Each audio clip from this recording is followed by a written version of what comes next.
한국 요괴 시리즈 분, 귀. 서늘한 바람과 함께 검은 도포를 단단하게 여민한 남자가 주막 안으로 조용히 들어섰습니다. 남자는 작은 체구였지만 다부져 보이는 몸을 하고 있었습니다. 그는 묵묵히 국밥을 먹고 있었지만 그의 서늘하고 가라앉은 눈빛과 조용한 행동에서는 날선 긴장감이 감돌았습니다. 그의 소매자락이 살짝 올라가며 손목이 드러났습니다. 초록색 눈을 가진 뱀. 그것은 분명 그녀가 얼마 전 산속에서 본 문양이었습니다. 소녀는 그런 남자의 모습에 자꾸만 시선이 머물렀습니다. 잠시 후 남자가 식사를 마치고 계산을 한 뒤 천천히 주막을 나서자 소녀는 곧바로 배를 부여잡고 남자가 사라진 쪽을 바라보며 주모에게 말했습니다. 아이고 배야, 왜 이리 아픈지 모르겠네. 점심 먹은 게 잘못됐나? 아주머니, 저 뒷간 좀 다녀올게요. 배가 아파서 조금 오래 걸릴지도 몰라요. 그리고는 주모의 말을 듣지도 않고 남자가 사라진 골목을 향해 서둘러 발걸음을 옮겼습니다. 개경의 번화한 거리에 그림자가 길게 늘어지며 어둠이 내려앉기 시작했습니다. 화려한 거리 한편으로 인적이 드문 골목은 쥐 죽은 듯한 적막에 잠겨 있었습니다. 저벅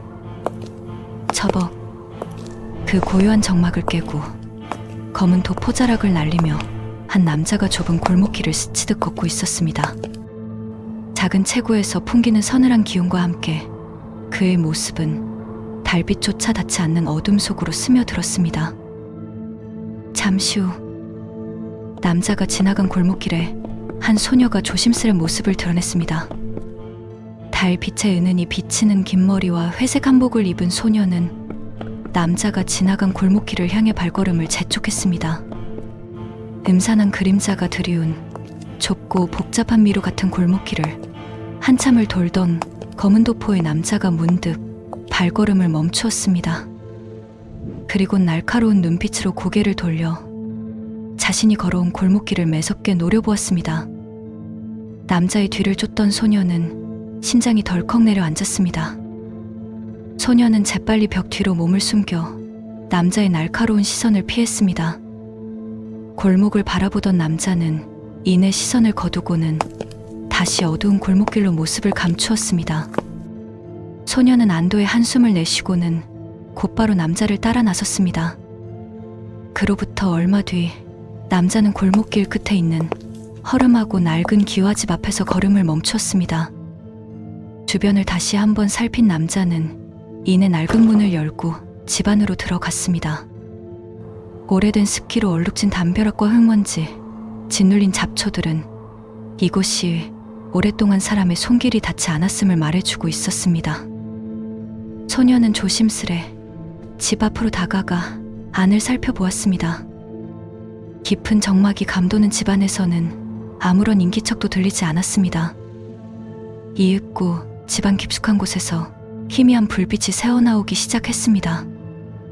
소녀는 잠시 망설였습니다. 초록 눈을 가진 뱀, 남자의 손목에서 본 그 표식 하나만으로 여기까지 쫓아왔지만 어떻게 해야 하나 고민이 되었습니다. 그래, 여기까지 왔는데. 지금까지 남자를 쫓아온 이유를 생각하니 이대로 돌아갈 수는 없었습니다.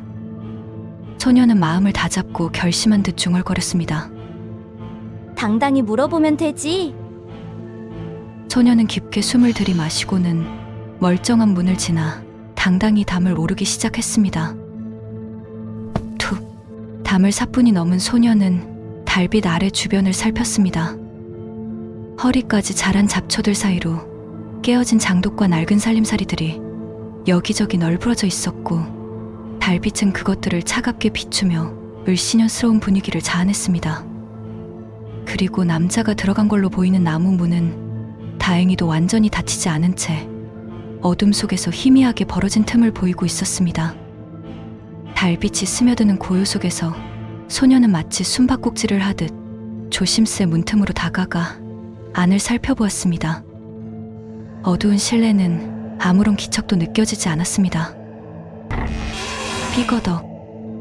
소녀가 낡은 문짝을 조심스럽게 잡아당기자 경첩이 비명을 지르듯 날카로운 소리를 내며 열렸습니다. 이런, 망했네? 예상치 못한 소리에 소녀는 문을 붙잡은 채 그대로 얼어붙었습니다. 심장이 쿵쾅거렸지만 다행히도 안에서는 아무런 기척도 들리지 않았습니다. 떨리는 숨을 고른 소녀는 조심스레 집 안으로 발을 내디뎠습니다. 나무로 된 낡은 바닥은 발걸음이 닿을 때마다 오랜 세월의 무게를 한탄하듯 삐걱거렸고 마치 적막한 집안에 찾아온 손님을 반기듯 소녀의 뒤를 따라왔습니다. 소녀가 어두운 마루 끝에 다다르자 희미한 불빛이 새어나오는 방이 그림자 속에서 서서히 모습을 드러냈습니다. 소녀는 천천히 방으로 들어섰습니다. 넓은 방 중앙에 놓인 촛불은 마치 살아있는 생명체처럼 기묘하게 흔들리며 방 안을 은은하게 밝히고 있었습니다. 그리고 그 촛불 너머로 어딘가 음산한 분위기를 풍기는 검은 도포를 입은 남자가 서 있었습니다. 촛불이 흔들릴 때마다 남자의 얼굴이 불빛에 일렁거렸고 그는 소녀가 쫓던 초록눈을 가진 뱀 문신의 남자였습니다. 두 눈을 감고 있던 그는 소녀가 방 안을 들어서자 천천히 눈을 떠 소녀를 응시했습니다. 그의 싸늘한 눈빛이 소녀를 노려보자 방 안의 공기가 순식간에 얼어붙은 듯 무겁게 가라앉았습니다. 마치 소녀가 오는 걸 이미 알고 있었다는 듯 남자는 놀란 기척조차 없이 고요히 서 있었습니다. 긴 침묵을 깨듯 그의 낮고 건조한 목소리가 방 안에 깔리듯 울려 퍼졌습니다. 넌 주막집에 그 계집 아니더냐? 무슨 이유로 날 여기까지 쫓아온 것이냐? 얼음장 같은 그의 음성에도 아랑곳하지 않고 소녀는 장난스러운 미소를 지으며 대답했습니다. 어머? 알고 있었어요? 괜히 혼자 안 들킨 줄 알고 좋아했잖아요. 소녀는 발끝으로 바닥을 장난스럽게 툭툭 두드리며 아쉽다는 듯 미소를 지었습니다. 남자는 소녀의 예상치 못한 반응에 순간 의아한 기색을 보였지만 감정을 쉽게 드러내지 않은 채 여전히 무표정한 얼굴로 소녀를 바라보고 있었습니다. 소녀는 그의 차가운 시선을 피하지 않고 그의 손목을 가리키며 입을 열었습니다. 아저씨 그 손목에 있는 그 흉측한 그림은 뭐예요? 제가 그 문양을 어디서 본 것 같은데. 아, 맞다. 주막에서 국밥 먹고 도망간 그 잡것들이 비슷한 문양을 한 것 같기도 한데 왠지 나쁜 놈들이 그 문양을 하고 있는 것 같거든요. 뭐 아저씨를 말하는 건 아니고요. 제가 누군가의 부탁을 받았거든요.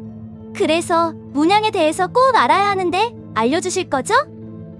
소녀의 도발적인 질문에 남자의 얼굴이 순식간에 얼어붙었습니다. 슉. 어느새 남자의 손에서 번뜩이는 단검이 촛불 아래 차가운 빛을 그리며 소녀를 향해 날아들었습니다. 소녀는 본능적으로 몸을 뒤로 날렸으나 날카로운 칼날은 이미 그녀의 머리카락을 스치고 있었습니다. 슥. 단검이 소녀의 눈 앞으로 스쳐 지나가자 소녀의 머리카락이 단검의 궤적과 함께 흩어졌습니다. 단검에 잘려나간 머리카락이 허공에 흩날리는 사이로 비친 소녀의 눈동자에 붉은 빛이 스쳐 지나갔다가 이내 평온한 미소로 가려졌습니다. 내 머리카락! 소녀는 짐짓 속상한 목소리를 내뱉었지만 그 입꼬리에는 알 수 없는 미소가 어려 있었습니다. 아저씨, 지금 뭐 하신 거예요?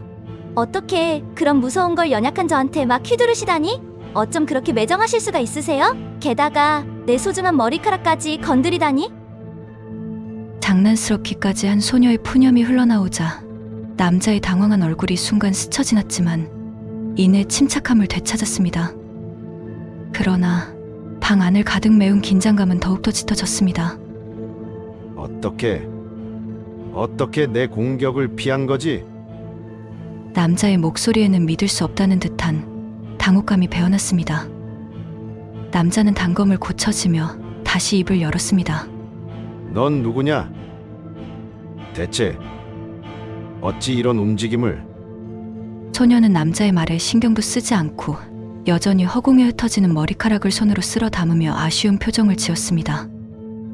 그리고는 천천히 고개를 들어 싸늘한 눈빛으로 남자를 바라보며 입꼬리를 살짝 들어 올리며 말했습니다.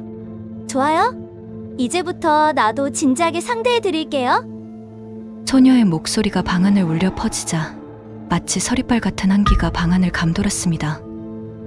남자는 이전까지의 무표정함을 유지하려 했었지만 소녀의 예측 불가능한 태도에 마음 한구석이 흔들리는 듯했습니다. 손목에 새겨진 초록문의 뱀문양은 그의 불안을 드러내듯 미세하게 꿈틀거리며 얼음장 같은 차가운 공기 속에서 섬뜩한 기운을 내뿜었습니다.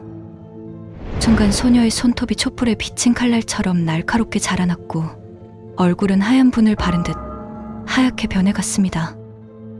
소녀의 눈빛은 서리처럼 차갑게 빛나며 남자의 모든 움직임을 꿰뚫으려는 듯 날카로운 시선으로 남자를 응시했습니다.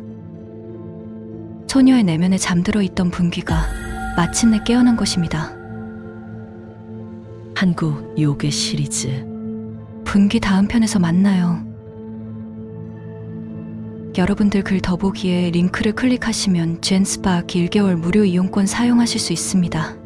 최대 20개월까지 사용 가능하니 많이들 참여해주세요. 이미지와 챗 GPT부터 구글 제미나이까지 다양하게 써보실 수 있습니다. 물론 이미지도 만들 수 있어요.